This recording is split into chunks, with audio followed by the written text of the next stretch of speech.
Halo Sobat Bujangs, kembali lagi dengan kita di Kompo Bujangs. Oh ya, hari ini temanya tokoh-tokoh publik yang mengalami gangguan kejiwaan. Jangan lupa like, subscribe, dan share. Jangan lupa di komen juga dan Tonton sampai habis.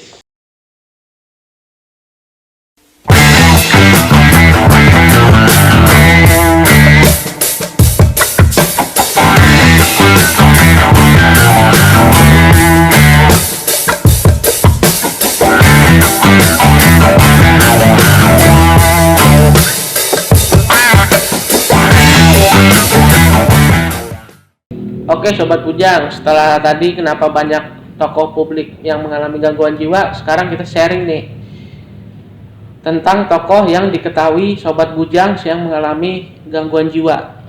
Ayo dimulai dari siapa dulu nih? Boleh sebut nama nih ya berarti ya? Boleh.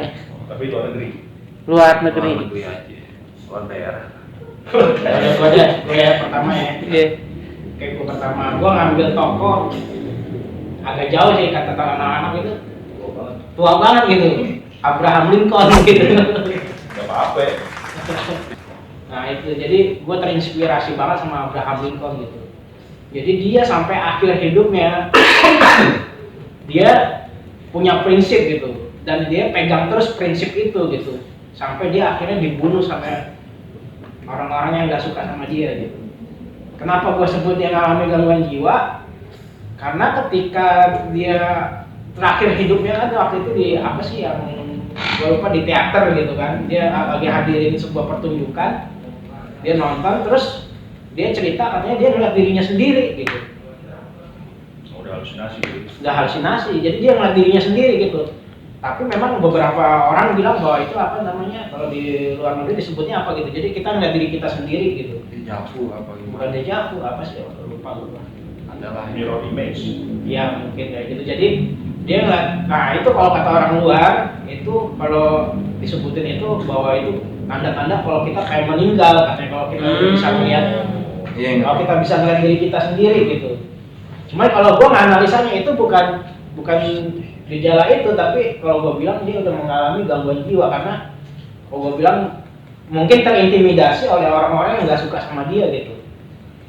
Karena kan presiden gitu loh, kuat banget kan itunya, tekanannya gitu terhadap orang-orang yang nggak suka, bahkan dia itu pencetus penghapusan perbudakan di Amerika gitu loh, sampai perang saudara gitu, Selatan ya. utara sama selatan. Nah itu, jadi gua bilang bahwa dia, kalau gua bilang terintimidasi oleh hal itu, jadi banyak yang nggak suka sama dia karena menghapus perbudakan itu gitu, jadinya dia dibunuh. Nah, gua salutnya apa, dia sampai terakhir dia meninggal dia tetap megang prinsip perbudakan harus dihapus gitu. Seperti itu. Oke, yang lain? Meong. Jadi kalau aku sih tokoh favorit atau tokoh inspirasi yang gangguan jiwa ya John F. Dia dapat Nobel gitu. Caregivernya mendukung banget, walaupun caregiver sedikit emosi, tapi mereka berjalan lancar gitu. Caregiver siapa tuh? Caregivernya istrinya tuh sempat emosi ngadepin dia gitu, tapi ya gitu, Sabar ya. sabar banget Sampai di dia. filmin ya? Nah, jadi kalau Jonas itu halusinasinya bedanya nggak tua dia gitu, halusinasinya tetap aja anak kecil gitu, Sosok halusinasinya ya. halusinasinya gitu. Bukan dia nggak tua-tua. Tapi dia tua, Jonasnya tua, halusinasinya tetap aja anak kecil. Jadi kayak gitu. kalau gue sih yang Kribo, gue suka, dan apa yang gue ituin dari publik itu apa ya, tokoh publik itu Whitney Houston. Apa ya, dia di akhir hidupnya tragis banget gitu, meninggal dengan keadaan ya terpuruk gitu kalau gue lihat. Masalahnya apa sih dia? Dia masalahnya sebenarnya sih tekanan dari manajemen dan perceraian. Dari perceraian itu dia jadi alkoholik dan penyalahgunaan obat-obatan. Jadi di situ dia akhirnya ya nggak bisa lagi dia melawan apa sisi gelapnya, akhirnya dia jatuh ke itu maksudnya jatuh dia down lagi, terpuruk, jadinya sampai dia meninggal gitu. Orang dia sampai kalau nggak salah berat badannya sampai turun drastis tuh. Masalah mah bener. Penyalahgunaan itu. Masalah bener. Iya. Gitu. Kalau gue dengar ya, ini maaf ya, jadi katanya Whitney Houston kan dengar-dengar ceritanya katanya pas masa-masa terakhirnya hartanya benar-benar habis. Habis. Ini suaminya yang bermasalah ya. Ya enggak juga sih kalau gue lihat sih. Ya seperti Bujang Limis bilang, tekanan dari manajemen yang bikin dia begitu. Mau nggak mau kan namanya soal pasang suami istri ya pasti kan membutuhkan privasi untuk yang lain-lain.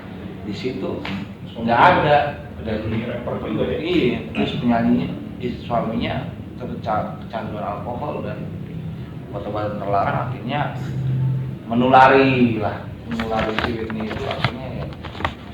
Ini Sedih di film juga. The Bodyguard The itu Bodyguard. yang kayaknya dia kayak gitu kan iya, hidupnya ya. bilangnya begitu.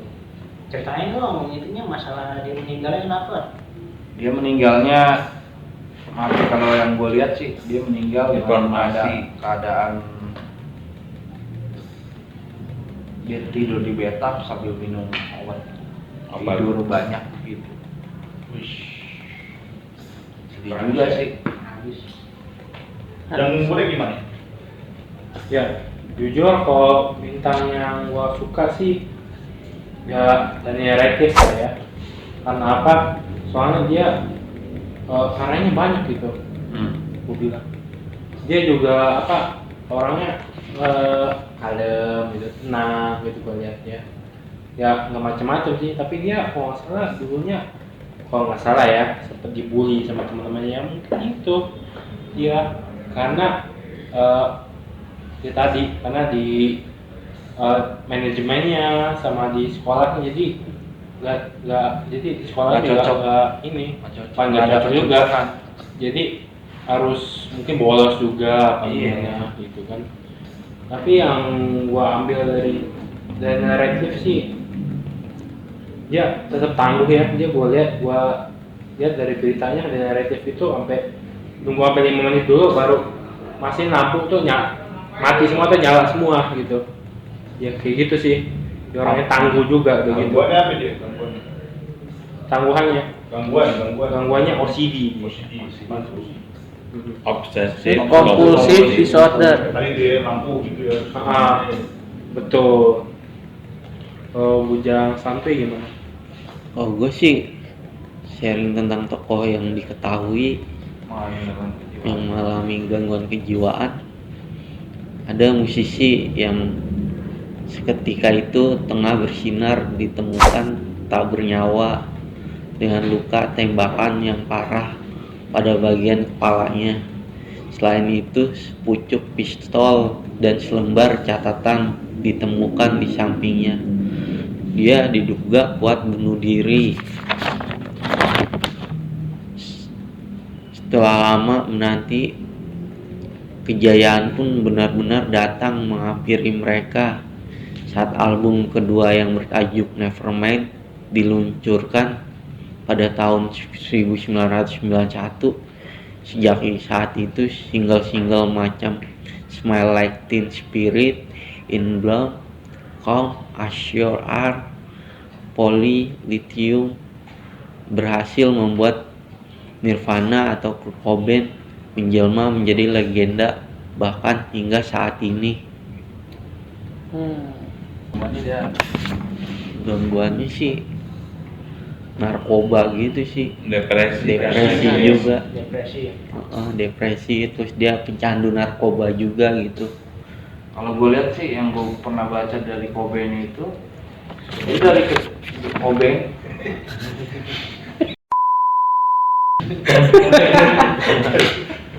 nggak Cobain maksud gue Kurt Cobain itu dari kecil dia udah punya imajinasi liar gitu. Dia sering gambar benda tajam, pistol, kadang-kadang dia gambar sosok dua sosok orang tapi satu megang pisau, satu angkat tangan kayak gitu lah.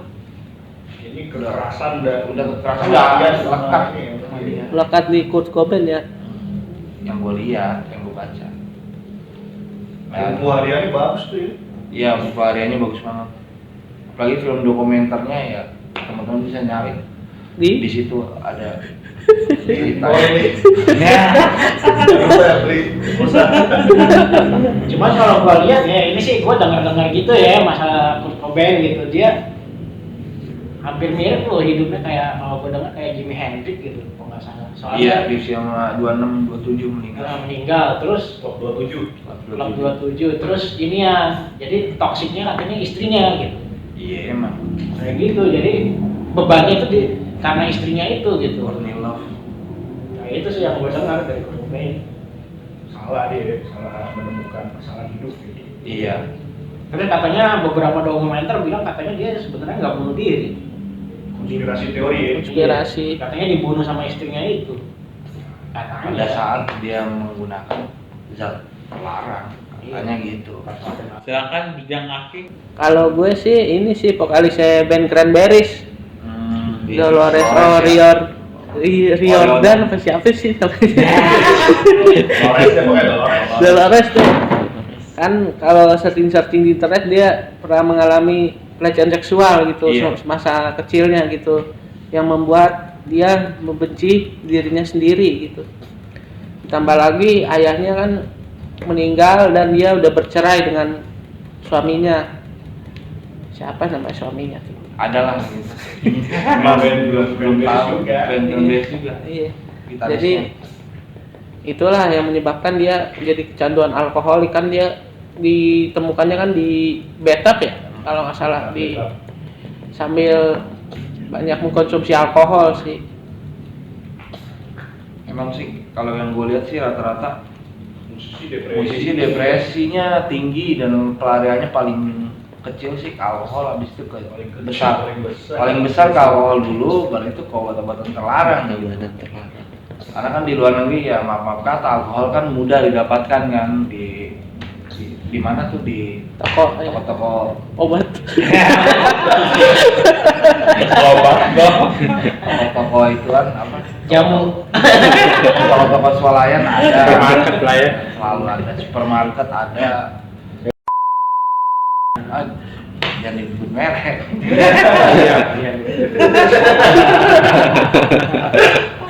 Toko-toko swalayan lah, toko-toko Iya. swalayan. Rata-rata tragis Alkohol semua ya. dijual, kata tragis.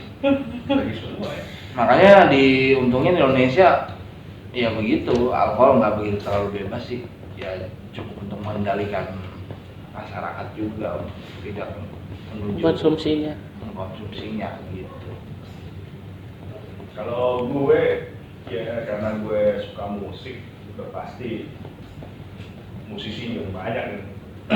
Tapi gue pernah nonton dokumenternya si Amy Winehouse. Winehouse, Gila, ceweknya emang bakatnya sih. gokil Biasa banget banget. ya. Cantik juga lagi. Sampai ini kan Tony Bennett udah ngajak dia duet kan di Iya. albumnya kan. Keren banget sih, cuma sayangnya ya gitu. Dari remaja ternyata dia udah gele gitu bro. Iya. Ya kan. Jangki. Iya, terus ya punya pacar ya kayak gitu dah, kayak numpang hidup sama dia ya kan.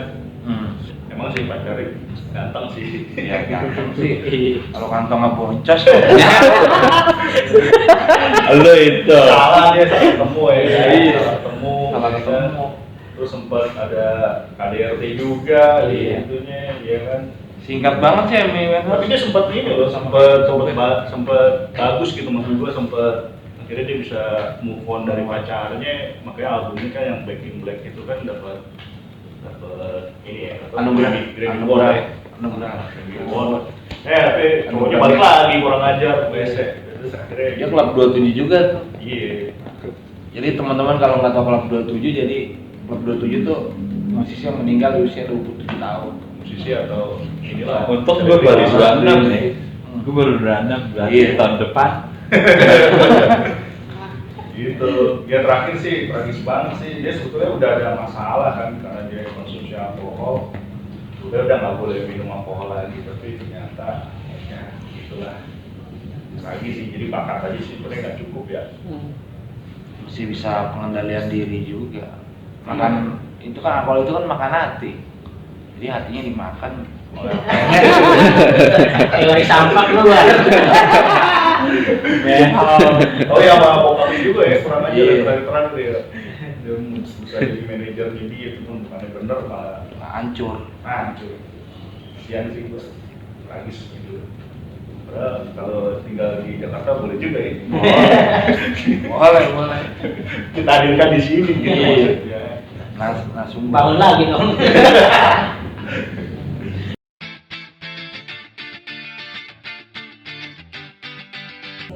Hai Sobat Peduli Jiwa, saya Patrick, anggota KPSI, ingin menawarkan kaos KPSI dengan ukuran S sampai triple XL. Kalian yang ingin memesan kaos KPSI ini bisa melalui Tokopedia di Galeri KPSI dan bisa menghubungi kontak saya yakni 0877 8564 1902. Ya, kaosnya yakni seperti ini. Kalian bisa mendonasikan untuk KPSI untuk bertahan di link ini. Sampai jumpa.